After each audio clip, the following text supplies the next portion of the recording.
अस्सलामुअलैकुम, welcome to conflict card रात।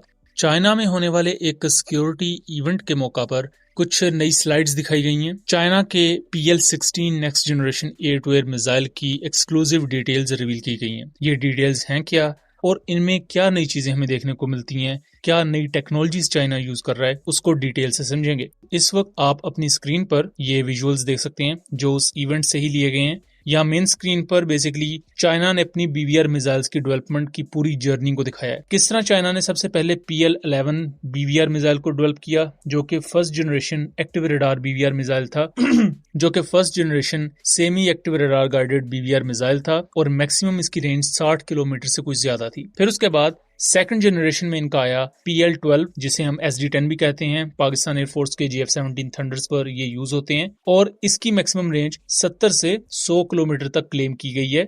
और mid course data link capability भी इस BVR मिसाइल में चाइना ने क्लेम की है, जो कि इससे पहले इंडियन साइड नहीं मानती थी। और ये एक्टिव रडार गाइडेड मिसाइल है। देन थर्ड जनरेशन में आता है PL-15, जिसने रिसेंटली मई 2025 में इंडिया के 8 एयरक्राफ्ट शूट डाउन किए। इसकी यहाँ पर रेंज 200 किलोमीटर प्लस लिखी हुई है और ये यूज करता है dual pulse solid state motor को, और इसमें जो सीकर यूज होता है वो एक्टिव इलेक्ट्रॉनिकली स्कैंड अरे बेस्ड है। और यहाँ PL-16 के बारे में लिखा हुआ है कि ये एक next generation long range air to air missile है, जो कि आईसा रेडार सीकर को यूज करता है। ड्यूल डेटा लिंक सिस्टम इसमें आपको मिल जाता है और ये भी PL-15 की तरह ही dual pulse solid state motor को यूज करता है और इसकी रेंज 300 किलोमीटर प्लस लिखी हुई है। अब अगर याद हो तो माजी में अक्सर औकात ये बात करते रहे हैं कि बठिंडा के ऊपर जो रफाल शूट डाउन हुआ है उसको टारगेट किया था PL-15 ने तकरीबन 180 किलोमीटर से कुछ ज्यादा रेंज पर। उस चीज को इवन इंटरनेशनल मीडिया ने भी कवर किया था। इंडियन साइड इस चीज को आज तक झुटलाती आई है कि इंडिया का ये क्लेम है कि PL-15E की रेंज 145 किलोमीटर है। ये एविक के ऑफिशियल वर्ड्स हैं। इसमें यहाँ लिखा हुआ है कि PL-15E की रेंज 145 किलोमीटर से कुछ ज्यादा है, यानी कि यहाँ जो ये साइन लिखा हुआ है ये बेसिकली ज्यादा का साइन होता है कि 145 किलोमीटर से ज्यादा है। इसी तरह जो मीटियोर है इसके एक्सपोर्ट वेरिएंट की रेंज भी 100 किलोमीटर प्लस ही लिखी हुई है ऑफिशियल वेबसाइट पर। और PL-15 के बारे में लिखा हुआ है कि ये 40 Gs तक मैक्सिमम पुल कर सकता है, ये मैनूवर कर सकता है। तो ये कैपेबिलिटीज PL-15 को बहुत ही ज्यादा डेडली बना देती हैं। लेकिन यहाँ जो PL-16 की कैरेक्टरिस्टिक्स लिखी हैं वो उससे भी ज्यादा डेडली हैं और उससे भी ज्यादा एक डरावना ख्वाब है अपने दुश्मन के लिए। फिर अगर लेफ्ट साइड पर आ जाएं तो PL-15 के कॉम्बैट रिजल्ट्स को लिखा हुआ है कि ऑपरेशनल एक्सरसाइज 57 में इसने 180 किलोमीटर दूर अपने टारगेट को सक्सेसफुली हिट किया हुआ है और इससे ज्यादा रेंज पर इसने कॉम्बैट सक्सेस भी हासिल की हुई है। फिर रेंज वाइज इलस्ट्रेशन दिखाई हुई कि किस तरह चाइना ने सबसे पहले 60 किलोमीटर रेंज का BVR मिसाइल बनाया। आज चाइना 300 किलोमीटर रेंज प्लस के ऑपरेशनल BVR मिसाइल्स को यूज कर रहा है। अब अगर इस स्लाइड को देखा जाए या इस चार्ट को देखा जाए तो कहीं ना कहीं इंडिकेशन मिल रही है कि यहाँ जो 4 BVR मिसाइल्स बताए गए हैं ये चारों ही चाइनीज एयरफोर्स के साथ या पीपल्स लिबरेशन आर्मी एयरफोर्स के साथ ऑपरेशनल है।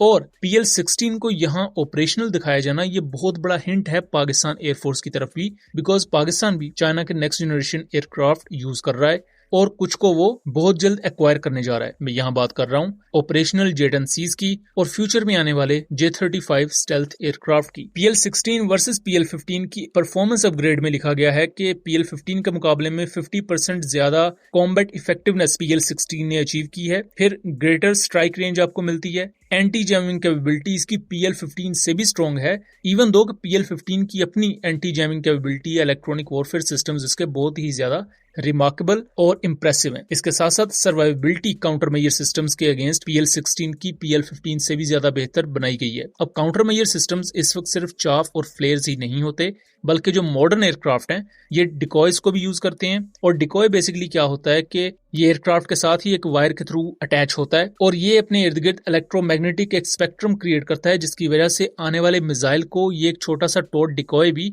एक पूरा फाइटर एयरक्राफ्ट ही नजर आता है। सो वहां चांसेस ये होते हैं कि मिसाइल एक्चुअल एयरक्राफ्ट को हिट करने के बजाय इस टॉट डिकॉय को हिट कर दे और इससे एयरक्राफ्ट अपने आप को सर्वाइव करवा लेता है। बट PL-16 में चूंकि AI बेस्ड मल्टीपल सॉफ्टवेयर इस तरह के यूज किए जा रहे हैं कि वो इतने कैपेबल होंगे कि एनिमी एयरक्राफ्ट की तरफ से अगर कोई काउंटर मेजर टैक्टिक्स यूज की जा रही हैं तो वो उनको भी सरपास करते हुए पिन पॉइंट एक्यूरेसी से अपने टारगेट को एलिमिनेट कर दें। और PL-16 की यहाँ मल्टी मोड मिशन कैपेबिलिटीज की बात भी की गई है। अब आप सोच रहे होंगे कि BVR मिसाइल का काम तो सिर्फ एयर टू एयर किल करना होता है, तो मल्टी मोड कैपेबिलिटी कहां से आ गई? तो मेरे नजदीक यहाँ भी PL-12 और PL-15 जैसी ही अपग्रेड्स की जाएगी, बिकॉज इससे पहले भी चाइना के जितने BVR मिसाइल्स हैं उनके एयर टू ग्राउंड वेरिएंट्स भी एग्जिस्ट करते हैं। जैसा कि PL-12 का जो एयर टू ग्राउंड वेरिएंट है उससे LD-10 कहा जाता है और उसे एंटी रेडिएशन रोल में यूज किया जाता है दुश्मन के एयर डिफेंस सिस्टम्स के खिलाफ और एनिमी के रडार्स के खिलाफ। इसी तरह PL-15 का जो एंटी रेडिएशन वेरिएंट है उसे LD-8 कहा जाता है। अगर इसी तरह PL-16 का एक एंटी रेडिएशन वेरिएंट चाइना बनाता है तो उसे भी एक पर्टिकुलर नाम दिया जाएगा। 300 किलोमीटर प्लस रेंज रखने वाला एक एंटीशिप मिसाइल होगा जो बाकी CM-400 AKG जैसे दूसरे एयर टू ग्राउंड मिसाइल की निस्बत तकरीबन 3 गुना ज्यादा हल्का होगा और इसके साथ साथ वो एक ऑप्टिमम रेंज भी प्रोवाइड कर रहा होगा with all it's other benefits और फीचर्स। तो यहाँ PL-16 की जो स्पेसिफिकेशंस हैं, इसके फीचर्स हैं, वो इस चार्ट पर बहुत ही ज्यादा क्लियर करके बताए गए हैं। इवन दो कि इसमें अभी बहुत सी दूसरी डिटेल्स नहीं है, जैसा कि इसकी फ्यूल एफिशिएंसी, इसके प्रोपेलेंट को लेकर कुछ डिटेल्स, इसकी मैन्यूवरेबिलिटी, ये कितने जीज तक मैक्सिमम पुल कर सकता है, बिकॉज PL-15 40 जीज तक जा सकता है, तो इसकी मैन्यूवरिंग कैपेबिलिटी क्या होगी वो यहाँ मेंशन नहीं की गई। बट स्टिल इसकी कैपेबिलिटीज को अगर देखा जाए, चाइना ने इस पर जो टेस्ट कंडक्ट किए हैं उनको देखा जाए और PL-15 के टेस्ट कितने ज्यादा इंप्रेसिव थे, अगर उनसे भी ये बेहतर है चाइना के ऑफिशियल चार्ट के मुताबिक, सो इससे अंदाजा लगाना मुश्किल नहीं है कि कल को ये जब डिप्लॉय होगा किसी कॉम्बैट मिशन में, जिसके ज्यादा चांसेस यही है कि पाकिस्तान एयरफोर्स इन्हें डिप्लॉय करेगी इंडियन जेट्स के खिलाफ, तो वहां ये कितनी लॉन्ग रेंजेस पर अपने एनिमीज को डेटर कर सकता है और first look first shoot capability Pakistan के पास ही रहेगी इस खिते में। ये चीज PL-16 के आने से और वाजे हो चुकी है। सो दोस्तों, ये था एक एनालिसिस। उम्मीद करता हूँ चीजें क्लियर रही होंगी। वीडियो पसंद आई हो तो इसे ज्यादा से ज्यादा शेयर कीजिएगा ताकि इस तरह की मजीद इन्फॉर्मेटिव वीडियोस हम आपके लिए लेकर आ सकें। मिलेंगे अगली वीडियो में, तब तक के लिए अल्लाह हाफिज।